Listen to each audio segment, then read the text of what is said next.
Election commission की तरफ से अब बाकायदा नोटिफिकेशन जारी कर दिया गया है और चेयरमैन पीटीआई को 5 साल के लिए नाअहल करार दिया गया है। जो उनकी नशिस्त NA 45 कुरम है उससे डी सीट भी कर दिया गया है।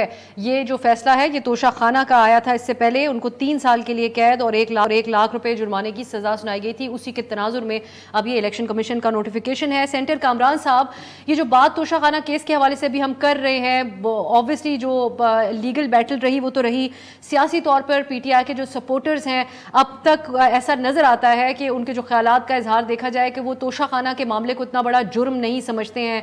इस सिलसिले में अहमद बिलाल महबूब साहब को कल मैं सुन रही थी, क्योंकि उनकी जो तंजीम पिल डैट है वो सर्विस वगैरह कराती रहती है, तो वो समझते हैं जब से चेयरमैन पीटीआई की गिरफ्तारी उनकी पॉपुलैरिटी भी इस पर बढ़ी है।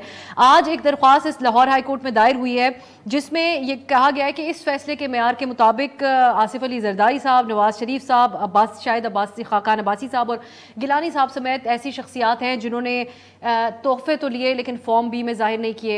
आप समझते हैं सर कि इस मयार के मुताबिक आगे इस फैसले को वजह बनाकर बाकी लोगों के खिलाफ भी केसेस खुल सकते हैं, या इटसेल्फ ये कमजोर केस है और आगे सूरत हाल बदल सकती है चेयरमैन पीटीआई के लिए?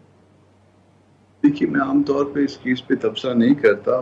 तबसरा न करने की वजह ये है कि मेरा ओपिनियन शायद बायस ना हो, क्योंकि मैं एक ऐसी जमात से कि जो उनको पसंद नहीं करती या वो हमें पसंद नहीं करते, तो इसलिए मैं अवॉइड करता हूँ। मगर स्टिल जो है एक चीज़ जो सिर्फ प्रोसीजरल हवाले से जो वजाहत कर दूँ कि इसमें कंप्लेंट गई थी और कंप्लेंट फाइल की थी इलेक्शन कमीशन ऑफ पाकिस्तान ने। तो कंप्लेंट के ऊपर जो है ना उन्होंने एविडेंस दी और एविडेंस के नतीजे में जो है अच्छा या बुरा फैसला वो आया है, और जो जिसकी अपील फाइल कर दी है या करनी है, तो ये स्टेट अवे जो है वो क्योंकि क्वेश्चन ऑफ फैक्ट है, तो स्टेट अवे हाई कोर्ट उसको किस तरह से डील करेगी।